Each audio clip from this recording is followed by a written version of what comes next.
ராணுவத்தையோ அல்லது காவல்துறையையோ ஈஷா யோகா மையத்துக்குள் அனுமதிக்க முடியாது என்று உச்சநீதிமன்றம் திட்டவட்டமாக கூறியுள்ளது. ஈஷா யோகா மையம் தொடர்பான வழக்கில் காவல்துறையினரும் சமூக நலத்துறை அதிகாரிகளும் 2 நாட்கள் யோகா மையத்தில் விசாரணை மேற்கொண்டனர். இதனை எதிர்த்து ஈஷா யோகா மையம் தொடர்ந்த வழக்கில் உச்சநீதிமன்ற தலைமை நீதிபதி சந்திரசூட் பல்வேறு அறிவுறுத்தல்களை கூறியுள்ளார். அதன்படி ராணுவத்தையோ அல்லது காவல்துறையையோ ஈஷா போன்ற ஸ்தாபனத்தில் அனுமதிக்க முடியாது என்று கூறினார். ஈஷா யோகாவில் விசாரிக்க வேண்டுமென்றால் ஒரு நீதித்துறை அதிகாரியை அனுப்பி விசாரித்திருக்க வேண்டும் என்றும் கருத்து தெரிவித்தார். அதன் பிறகு வழக்கு விசாரணையை அக்டோபர் 18ஆம் தேதிக்கு நீதிபதிகள் தள்ளி வைத்தனர்.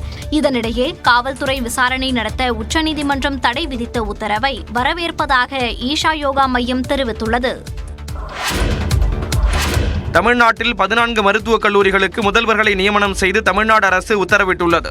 அதன்படி செங்கல்பட்டு மருத்துவக் கல்லூரி முதல்வராக சிவசங்கர் நியமிக்கப்பட்டுள்ளார். கள்ளக்குறிச்சி மருத்துவக் கல்லூரி முதல்வராக பவானி, ஈரோடு மருத்துவக் கல்லூரி முதல்வராக ரவிக்குமார், குமரி மருத்துவக் கல்லூரி டீனாக ராமலட்சுமி நியமனம் செய்யப்பட்டுள்ளனர். திருச்சி மருத்துவக் கல்லூரி முதல்வராக குமரவேல், மதுரை மருத்துவக் கல்லூரி முதல்வராக அருள் சுந்தரேஷ்குமார், ராமநாதபுரம் மருத்துவக் கல்லூரி டீனாக அமுதா ராணி நியமனம் செய்யப்பட்டுள்ளனர். சேலம் மருத்துவக் கல்லூரி முதல்வராக தேவி மீனால், சென்னை கீழ்ப்பாக்கம் மருத்துவக் கல்லூரி முதல்வராக லியோ டேவிட் நியமனம் செய்யப்பட்டுள்ளனர். அதேபோல புதுக்கோட்டை மருத்துவக் கல்லூரி முதல்வராக கலைவாணி, தேனி மருத்துவக் கல்லூரி முதல்வராக சித்ரா, கரூர் மருத்துவக் கல்லூரி முதல்வராக லோகநாயகி, விருதுநகர் மருத்துவக் கல்லூரி முதல்வராக ஜெயசிங் நியமனம் செய்யப்பட்டுள்ளனர். வேலூர் மருத்துவக் கல்லூரி மருத்துவமனை முதல்வராக ரோகிணி தேவியை நியமித்து தமிழக அரசு உத்தரவிட்டுள்ளது.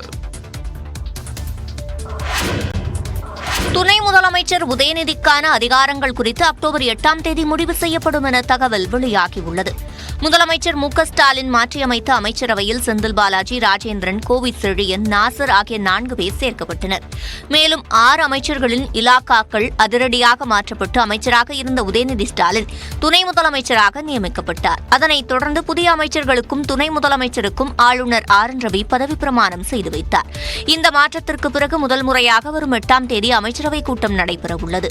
இது தொடர்பான அழைப்பு அனைத்து அமைச்சர்களுக்கும் அனுப்பப்பட்டது. இந்நிலையில் துணை முதலமைச்சர் உதயநிதிக்கான அதிகாரங்கள் குறித்து அக்டோபர் 8ஆம் தேதி நடைபெறும் அமைச்சரவை கூட்டத்தில் ஒப்புதல் வழங்கப்பட உள்ளதாக தகவல் வெளியாகியுள்ளது.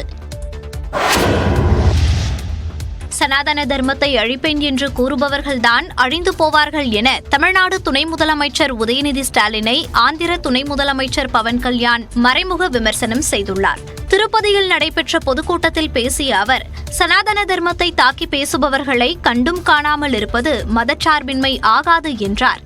சனாதன தர்மம் கம்ப்ளீட்டா ஒரு வைரஸ் மாதிரி, அதை நாங்க நாச பண்ணணும் சொல்றாங்க. இது ஞாபகம் வச்சுக்கோங்க.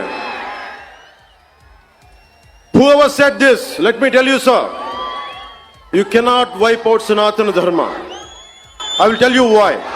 By the end of my speech, I will tell you why you cannot wipe out Sanatana Dharma.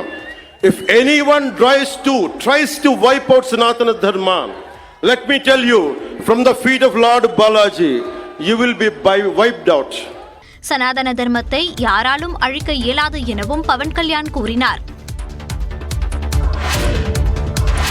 இந்திய அளவில் தொழில் வளர்ச்சியில் தலைசிறந்த மாநிலமாக தமிழ்நாடு திகழ்வதாக மாநில அரசு தெரிவித்துள்ளது. இது தொடர்பாக அரசு வெளியிட்டுள்ள செய்திக்குறிப்பில் 2030ஆம் ஆண்டுக்குள் தமிழ்நாடு $1 டிரில்லியன் பொருளாதார வளர்ச்சி என்ற இலக்குடன் பல இடங்களில் முதலீட்டாளர்கள் மாநாடு நடத்தப்பட்டதாக கூறப்பட்டுள்ளது. முதலீட்டாளர்களின் முதல் முகவரி என்ற பெயரில் சென்னை, தூத்துக்குடி, கோவையில் நடந்த முதலீட்டாளர்கள் மாநாட்டில் ரூபாய் 1.90 லட்சம் கோடி ரூபாய்க்கான முதலீடுகள் ஈர்க்கப்பட்டதாகவும் கடந்த 2021ஆம் ஆண்டுக்கு பிறகு புதிதாக 46 தொழிற்சாலைகள் திறக்கப்பட்டுள்ளதாகவும் 1.39 லட்சம் இளைஞர்களுக்கும் மகளிருக்கும் வேலைவாய்ப்புகள் வழங்கப்பட்டுள்ளதாகவும் கூறப்பட்டுள்ளது. ஒன்றிய அரசின் புள்ளியியல் மற்றும் திட்ட அமலாக்க அமைச்சக கணக்கெடுப்பில் உற்பத்தி தொழில்களில் தமிழ்நாடு 7.5 விழுக்காடு வேலைவாய்ப்பு உயர்ந்துள்ளதாகவும் நாட்டிலேயே அதிக தொழிற்சாலைகள் மற்றும் வேலைவாய்ப்பில் தமிழ்நாடு முதலிடத்தில் உள்ளதையும் மாநில அரசு சுட்டிக்காட்டியுள்ளது. சென்னை மற்றும் புறநகரில் அதிகரிக்கக்கூடிய போதை பழக்கத்தை தமிழக அரசு வேடிக்கை பார்ப்பதாக எதிர்க்கட்சித் தலைவர் எடப்பாடி பழனிசாமி கண்டனம் தெரிவித்துள்ளார். இதுகுறித்து அவர் வெளியிட்டக்கூடிய அறிக்கையில், மக்களை சிந்திக்க விடாமல் போதையிலேயே வைத்திருந்தால் ஆண்டாண்டு காலம் நாமே ஆளலாம் என்ற ஆசையில் முதலமைச்சர் மு.க. ஸ்டாலினின் திமுக அரசு செயல்பட்டு வருவதாக விமர்சித்துள்ளார். கஞ்சா, கள்ளச்சாராயம் மற்றும் போதைப் பொருட்கள் தடையின்றி கிடைக்கிறது என்றும் இதனால் சட்ட ஒழுங்கு சீர்குலைந்து குற்றங்கள் பெருகுவதை பலமுறை சுட்டிக்காட்டியும் திமுக அரசு இவற்றை கட்டுப்படுத்தவில்லை என்றும் கண்டனம் தெரிவித்துள்ளார். தமிழ்நாட்டில் அதிகரித்து வரக்கூடிய போதைப் பொருட்கள் நடமாட்டத்தை எதிர்க்கட்சிகள், உயர்நீதிமன்றம், நாளிதழ்கள் என்று பல்வேறு தரப்பினரும் சுட்டிக்காட்டியும் இதுகுறித்து ஆளும் திமுக அரசு எந்த நடவடிக்கையும் எடுக்காமல் வேடிக்கை பார்ப்பதற்கு கடும் கண்டனங்களை அறிக்கையில் பதிவு செய்துள்ளார்.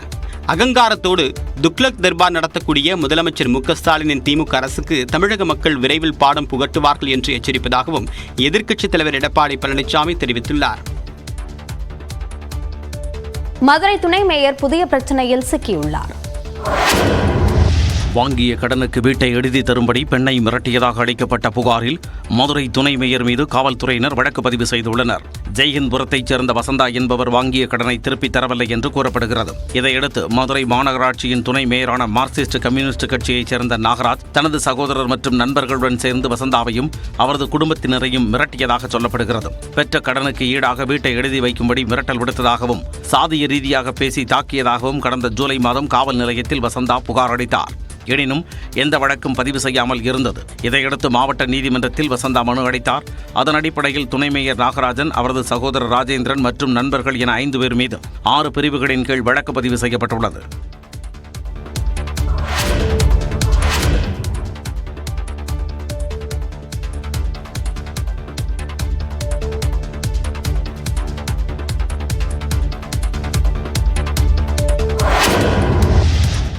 தமிழிசைக்கு குடிப்பழக்கம் இல்லை என நம்புவதாக திருமாவளவன் கூறியிருந்த நிலையில் அவர் இவ்வளவு தரம் தாழ்ந்து பேசுவார் என எதிர்பார்க்கவில்லை என்று தமிழிசை பதிலளித்துள்ளார். அண்ணன் திருமா அவர்கள் இந்த வழியா வந்துட்டு காந்தியை தவிர்த்து விட்டு காமராஜருக்கு சென்றிருக்கிறார். காமராஜருக்கு அஞ்சலி செலுத்தியதில் மிக்க மகிழ்ச்சி. ஆனால் மது ஒழிப்பு மாநாடு நடத்துபவர் ஏன் காந்தியை தவிர்த்தார் என்று எனக்கு தெரியவில்லை. ஒருவேளை குற்ற உணர்வு குறுகுறுக்கிறதோ என்னமோ. நமக்கு இருக்கிற கொள்கையில நம்ம காந்திக்கெல்லாம் மாலை போடக்கூடாது அப்படின்னு நினைச்சாரா என்னன்னு எனக்கு தெரியல. காந்தி மது ஒழிப்புக்கு போராடியவர், அவருக்கு இவர் மரியாதை செய்யல. மது ஒழிப்பு மாநாடு நடத்துறாரு, அவருடைய கொள்கைக்கே அது எதிராக இருக்குமோ அப்படின்னு சொல்றாரு. அவங்க என்ன சொல்ல வராங்கன்னா, திருமாவளவன் தினந்தோறும் பாட்டில திறக்கக்கூடிய ஆள் அப்படின்னு சொல்றாங்க. அக்கா தமிழிசை அவர்களே, நீங்கள் குடிக்க மாட்டீர்கள் என்று நான் நம்புகிறேன். உங்களுக்கு குடிப்பழக்கம் இருக்காது என்று நான் நம்புகிறேன். உங்களைப் போல்தான் நானும், எனக்கு அந்த பழக்கம் இல்லை. அண்ணன் திருமாவளவன் இந்த அளவிற்கு தரம் தாழ்ந்து போவார் என்று நான் எனது அரசியல் வாழ்க்கையில நான் நினைக்கவே இல்லை. நான் எனது அரசியல் வாழ்க்கையில இதுவரைக்கும் எந்த தனிநபர் தாக்குதலையும் நான் நடத்தியதே கிடையாது. நான் நாகரிகமான அரசியலை முன்னெடுத்து செல்ல வேண்டும் என்பதில் நான் மிக உறுதியாக இருக்கிறேன். நான் அவரை டெய்லி பாட்டில திறக்கிறாருன்னு நான் சொல்லல, அவரே தான் சொன்னாரு. நான் டெய்லி பாட்டில திறக்கிறேன்னு நினைச்சுக்கிட்டு அவங்க பேசுறாருன்னு சொன்னாரு. நான் சொல்லாததை அவர் ஏன் சொல்றாரு?